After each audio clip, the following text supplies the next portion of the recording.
I am Jim Vaselopulos, and I'm about to have a productive conversation with Mike Vardy.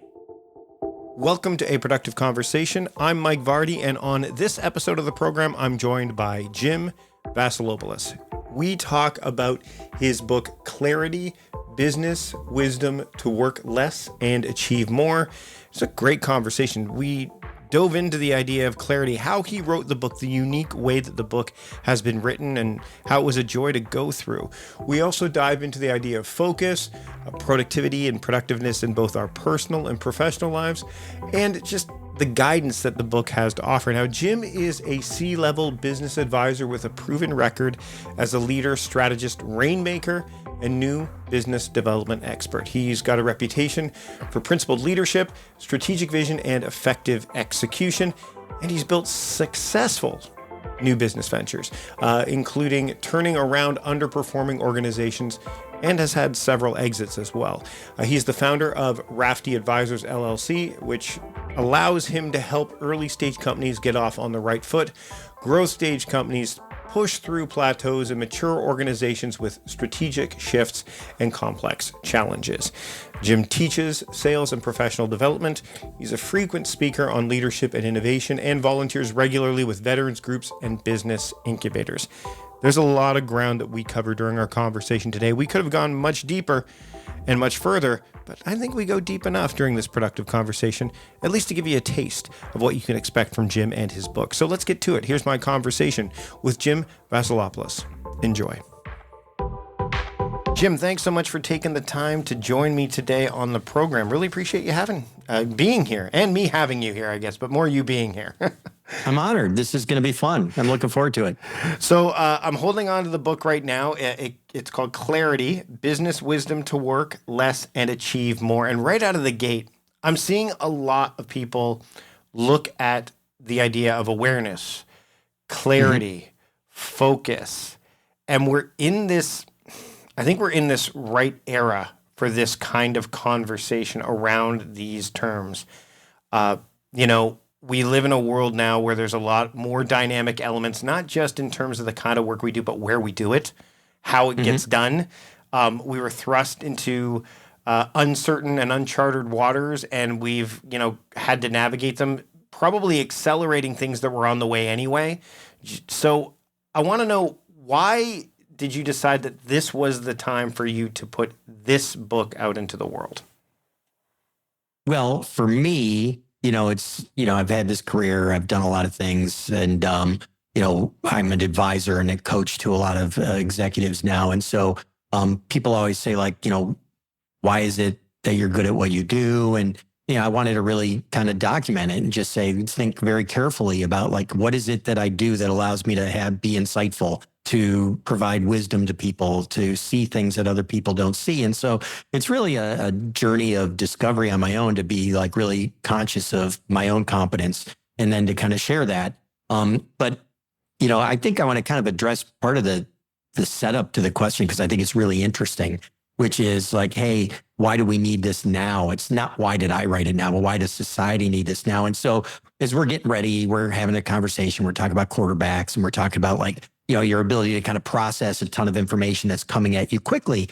And so I think that's why the world is leaning into this kind of messaging right now, because we've never lived in a time when more people have access to more information. And, some people are much better at processing tons of information coming at them.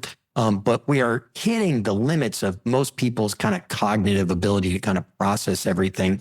And so it's, the experienced quarterback that knows what to ignore and what to pay attention to.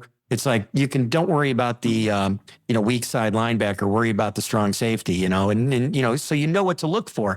The same thing's true in business and all the problems we're facing. There are a lot of things that, you maybe can ignore, or maybe you shouldn't give the same amount of weight as other things. And that's really part of the messaging of clarity is, spending your time on only that which matters most. And when you do that, you tend to be able to work less and achieve more. And so that's the whole goal of what can you strip away from the syllabus that is unnecessary? It's interesting you bring that up because I was listening to a podcast, Locked On Bengals podcast. We were chatting about, you being a Bears fan, me being a Bengals fan.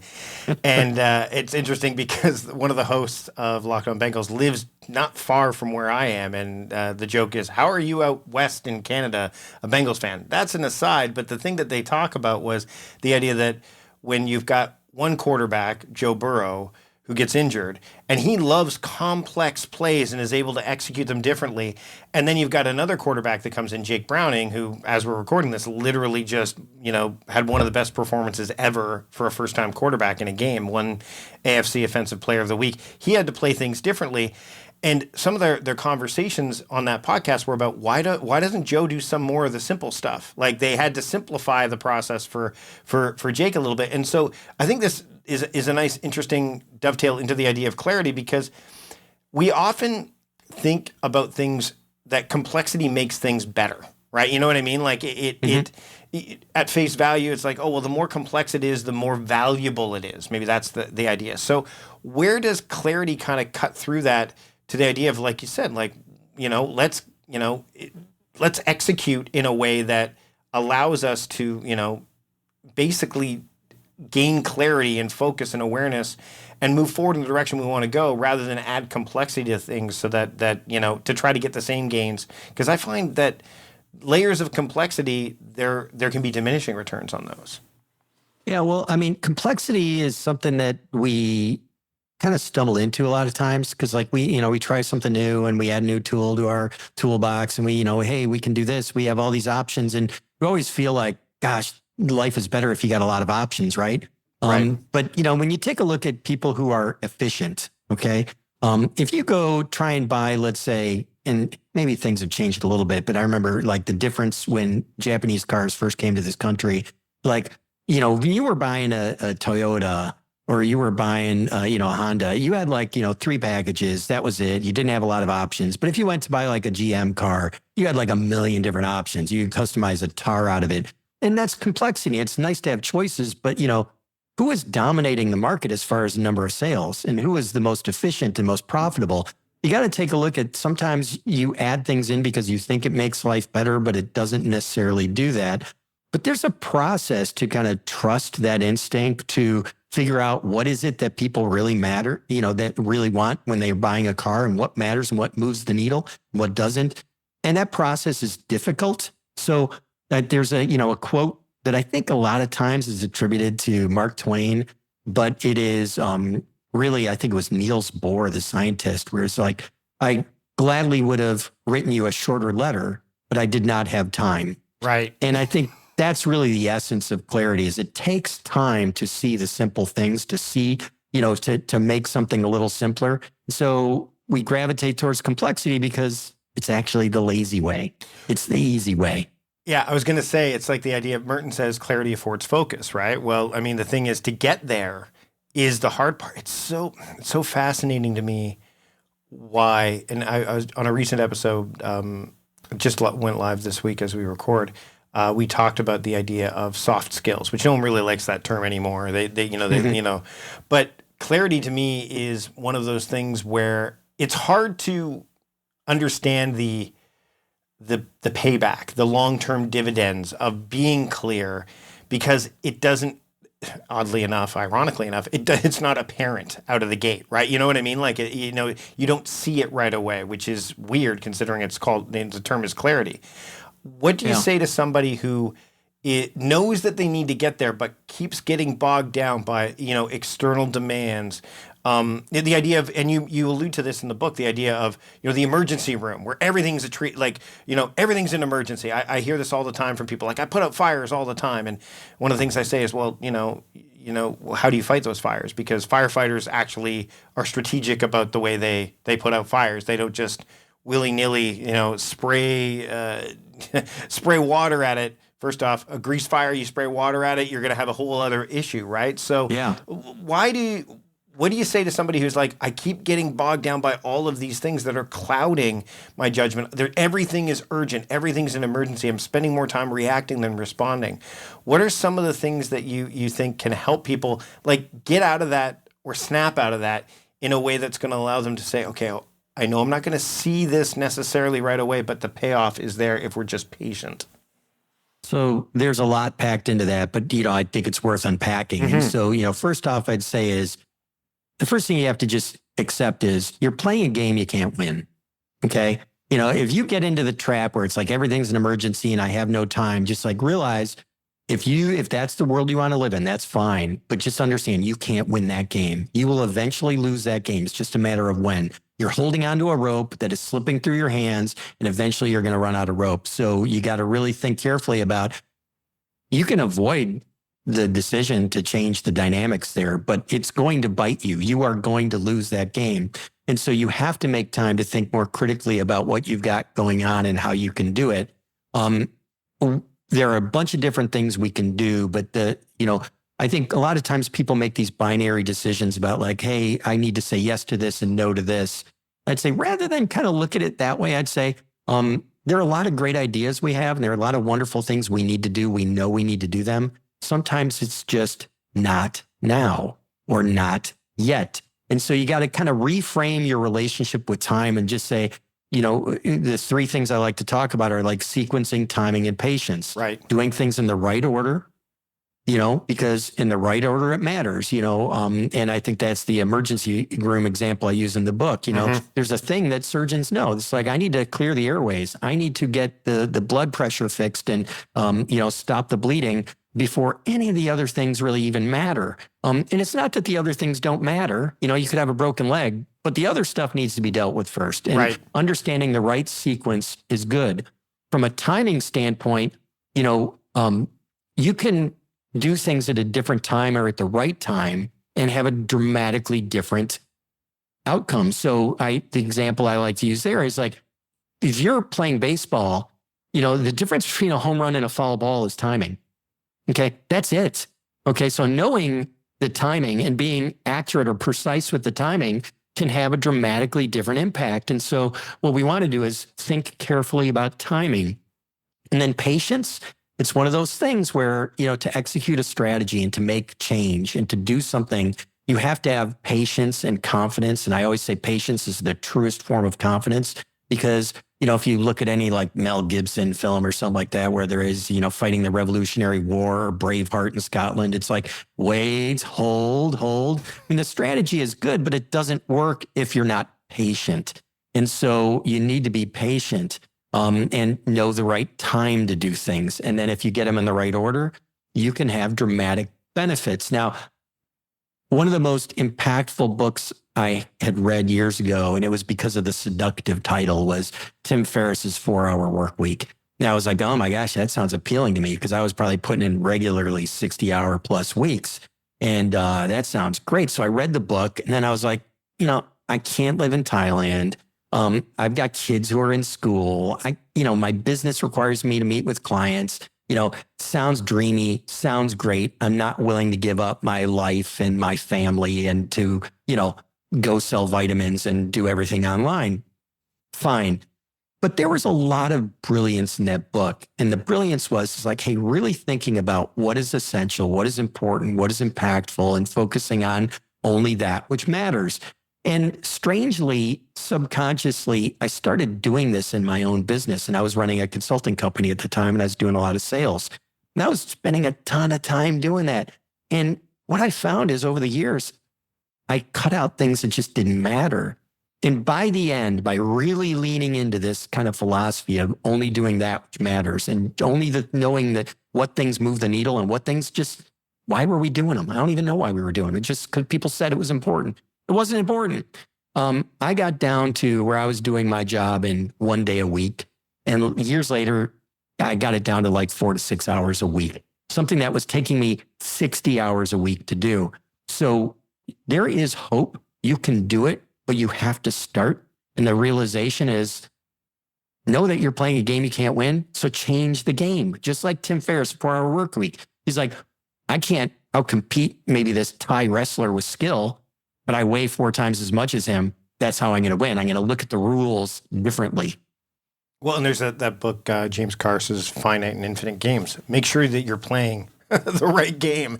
If you're playing an infinite, you were talking about the idea of Tim's book, and I know that he has said that the book was titled that way to draw attention. Like essentially it feels like you're working 4 hours when realistically, I mean, there's more going into it. Plus there's a lot of front end work that went into that. And I'm working with some people right now in terms of their time crafting journey. And I'm like, look, once you do the front end work, then the flywheel starts spinning and it starts going in the right direction. But in a lot of cases, people don't feel that they can get there.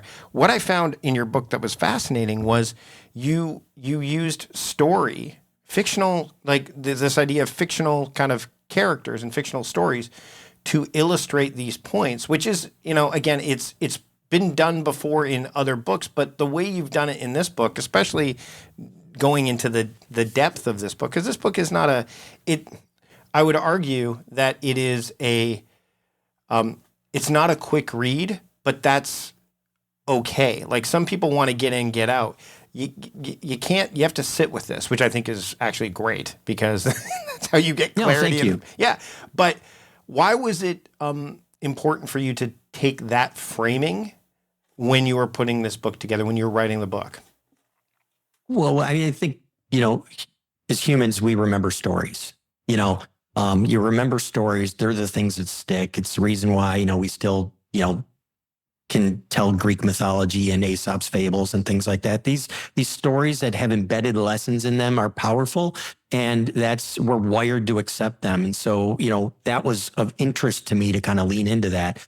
Now, like most business books, I didn't want to write a textbook, so I was writing a business book, and I was going to use case studies. The problem I had with case studies are always focused on like one thing. Right. Like, hey, this is a case study on, scale and growth. This is a case study on culture. This is a case study on this.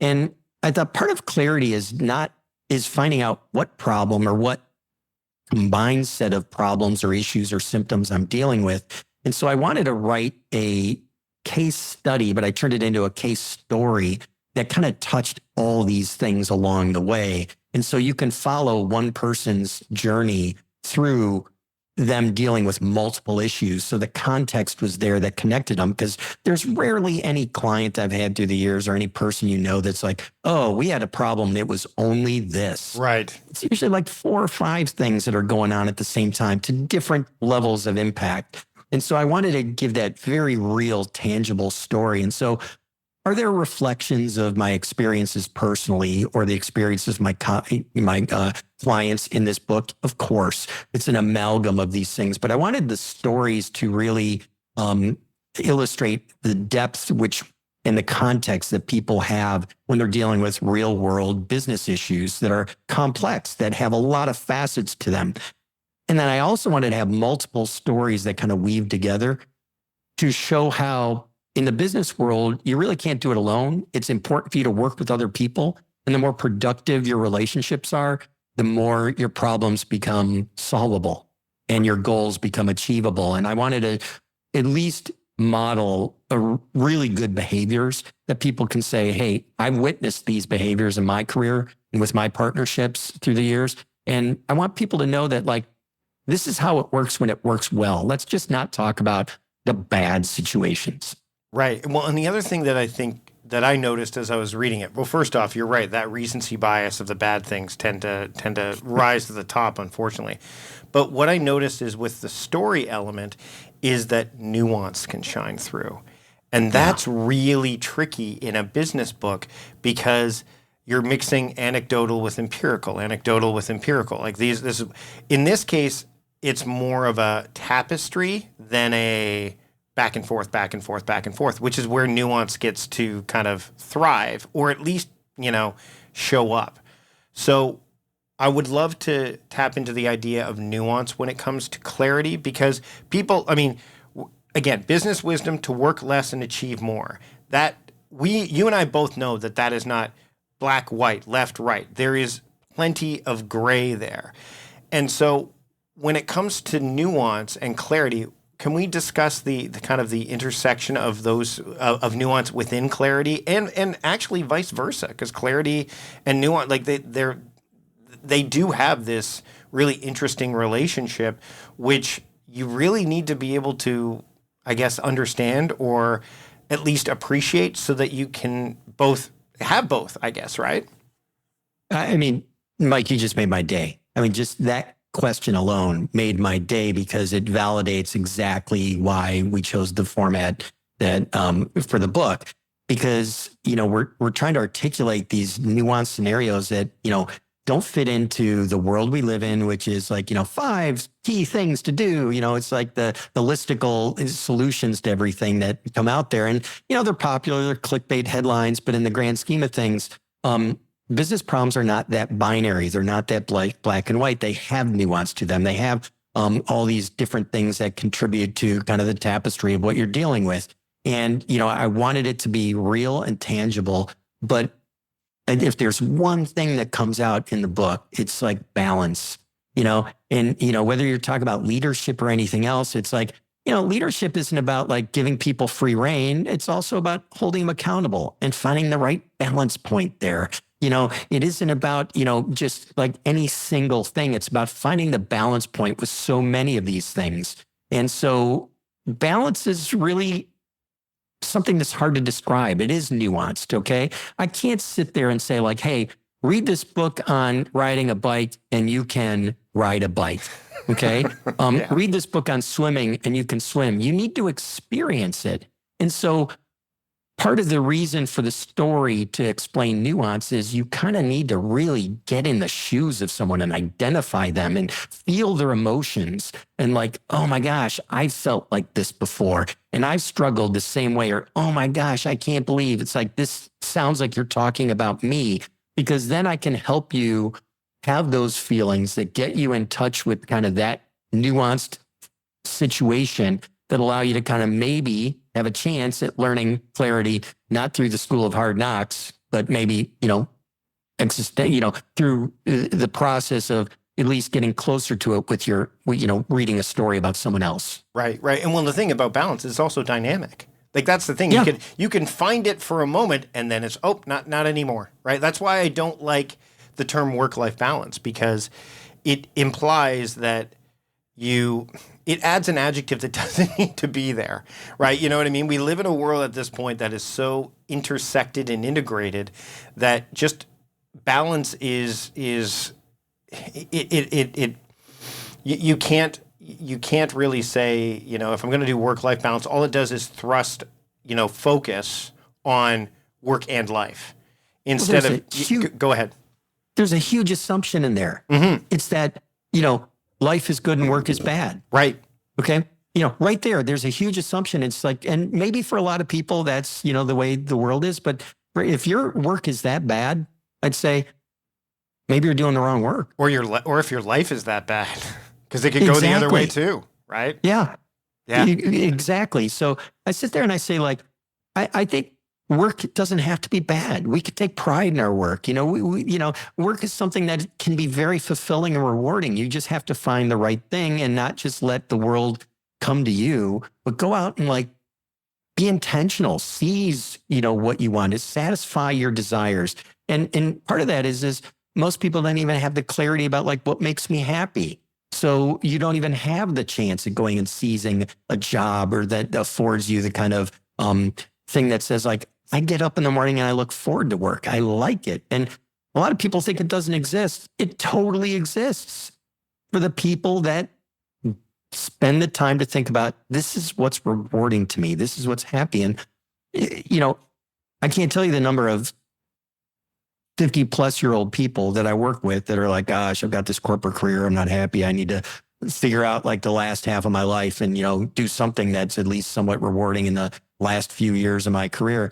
I say, that's depressing, but it's common. Mm-hmm. What's encouraging is I'm seeing way more 20-somethings asking those questions, which means they're getting ahead of the curve. They're not waiting for life to happen to them. They're way ahead. Now, that's an interesting way to put it, because I see the same thing. But what it gets framed as in a lot of cases is entitlement.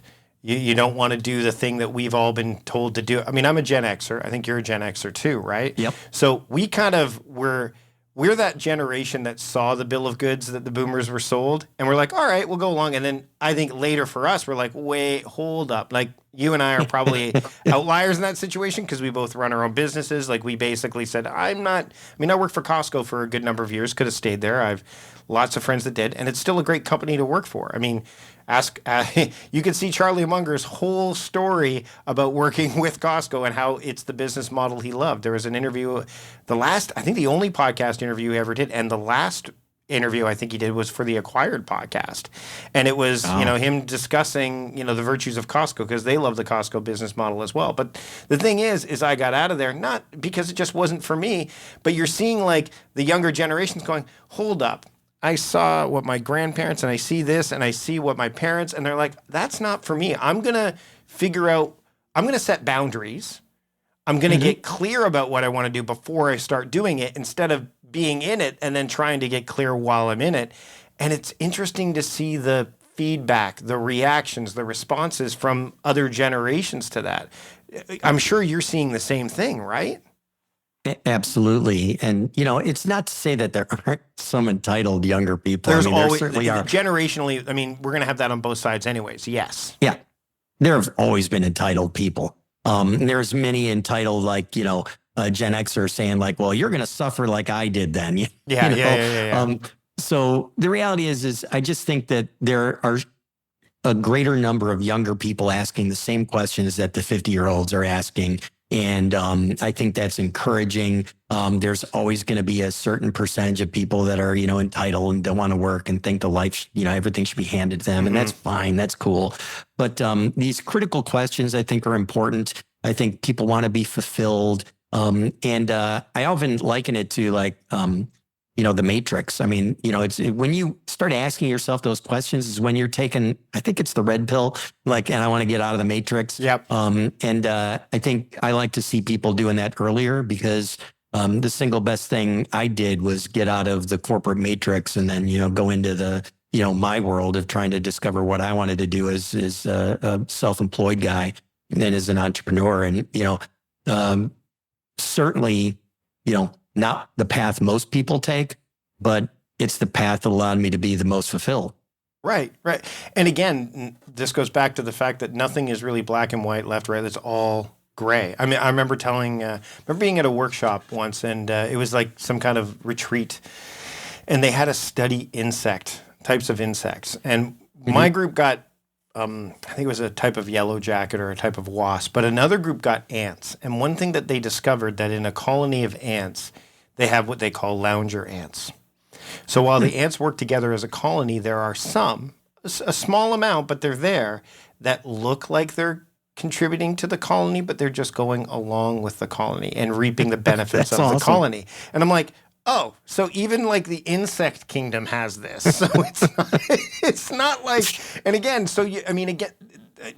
reading the book, How to Live on 24 Hours a Day by Arnold Bennett, you look at some of the time management strategies and productivity stuff that was going on over 110 years ago, and you could look at it, read it today and go, oh yeah, it's just, instead of being on the train reading the newspaper and like zoning out, they're now in their phones, right? Or people think of the workday as the day as 9 to 5, which is not the entire day. So human behavior typically does not change, right? Which is why we hear like focus on that kind of stuff. But before we wrap up, it seems to me that moments of clarity, those is a brief glimpse of a black or a white, a left or a right in that moment where it just comes into focus. You're like, okay, I'm going to grab onto that and go down that path. And then there will be other moments. So is it challenging do you believe clarity can be sustained consistently? Or do you think that you just have to be aware of it so that you can find it when it shows up or when it presents itself to you? A little bit of both. I mean, that's such a consulting answer, but it's a little bit of both. I mean, you have to have an open mind. You have to be curious. You have to be open-minded to kind of see things when the stars align. If your eyes are closed, you're distracted on the wrong things, you're never going to see the opportunities that are right in front of your face. At the same time, I'll go back to something we were talking about earlier, which is balance. Balance needs to be maintained, so that ability to have a clear perspective is it's like it's clear for a minute, but you need to maintain that balance. And that's by really being very disciplined. And you probably can't do it alone. And it's easier to do with other people in your life because it's easier to see someone else's problems clear as day than it is to see your own. And, if there's one thing I'd like for people to take away, it's like, you can try and do it alone. And some people do okay. But if you want to do great, or if you want to really improve your condition, think about the people you hang out with, the advisors you have in your life for, personal decisions, business decisions, everything. And understand that if you have the right people around you, it's going to be a lot easier to find clarity. Last question for you, Jim. What is Meraki? So it's this Greek word, and it, doesn't have necessarily a direct translation in English, but it is, kind of the passion, the gusto, the soul you bring into what you do. And I think that is really one of these things when people, back to your first question, I think is like, I don't have the time for this. I can't do this. This is too hard. I'd say tap into a little bit of your own Meraki, try and create an environment where you have your heart and soul poured into something. And when you do things and with the right intent and it's aligned with your values and you're really clear on what makes you happy and what moves the needle for you personally, work doesn't seem like work anymore. People don't feel like they're working with you if you bring that to the workplace because, business is driven by the constraints we have, time, money, intellect, is all driven by constraints. But the one asset we all have in abundance that never runs out is kind of love. And so I'd say, bring that love and passion into what you do, and you're going to find the energy you need to get across the finish line. The book is called Clarity, Business Wisdom to Work Less and Achieve More. And I have to say, in the over 500 episodes I've done, there are very few books that don't read the same as most of the books that I read. This would be one of them. Again, the nuance, the story. This is a book that you could pick up, and it's not one that you would necessarily go as a reference book, but that's okay because that's not the way it's. I would highly recommend you pick up this book. Jim, where can people pick up the book, and where can people learn more about you and the work you're doing? The book's on Amazon, but if you want to find everything about me or the book, whatever, the website is businesswisdom.com. Go to businesswisdom.com and you'll find everything you need there. And you won't have to worry about spelling or pronouncing my last name. It's all good. Jim, thanks for having a productive conversation with me. Thank you, Mike. This has been a treat.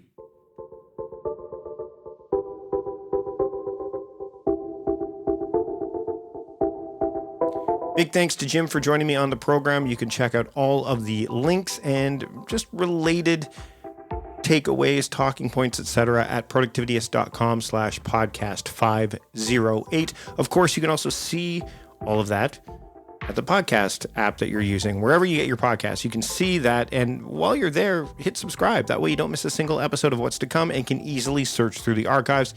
It's another great way to support the show. And yet another great way to support the show is to check out the sponsors that you heard during our conversation today. Go to productivityist.com/podcast sponsors to check them out, and then use the links therein to show your support, because then they know that we sent you. That's it for this episode. Thanks so much for taking the time to join me on this broadcast today, the first of 2024. Until next time, I'm Mike Vardy, the host of A Productive Conversation, reminding you to stop doing productive and start being productive. See you later.